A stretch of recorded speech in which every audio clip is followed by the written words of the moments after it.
দিন গেল, মাস গেল, বছরও গেল, কত কিছু দেখলাম।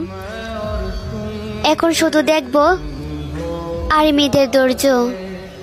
কারণ দেখতে দেখতে আমরা সেই দিনগুলোর কাছে চলে এসেছি, যে দিনগুলোর মুখোমুখি হতে চায় না।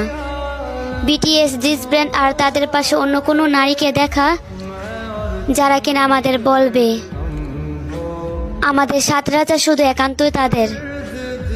কিন্তু সময়ের স্রোতে আমাদের ওই দিনগুলোর কাছে এনে দিয়েছে।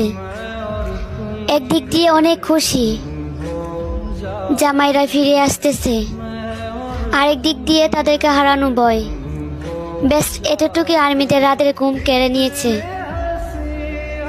তাহলে ভাবো সেদিন কি হবে, যেদিন সত্যি সত্যি তাদেরকে হারিয়ে ফেলবো। এমন একটা দিন আসবে যেদিন সাতটা রাজা আর্মিদেরকে বিদায় জানিয়ে হারিয়ে যাবে। গোটা বিশ্বে প্রজাপতি সেদিন হাহাকার করবে। কোনো একদিন এই সাতটা রাজার জীবনে সাতটা রানী ভাগ বসাবে। তারপর সব কিছু স্তব্ধ হয়ে যাবে।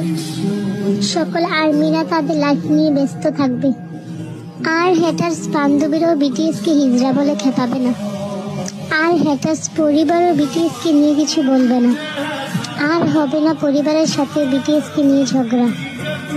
যে মেয়েটা সারাক্ষণ শুধু ভিভি করতো, একদিন এই মেয়েটাও শান্ত হয়ে যাবে। আর কোনো হুজুর ওদেরকে নিয়ে বাজে মন্তব্য করতে পারবে না। যদি কোনো একদিন 20 বছর পর আর্মি ডাকগুলো শুনতে পাই, তাহলে নিজেকে কি করে সান্ত্বনা দেব?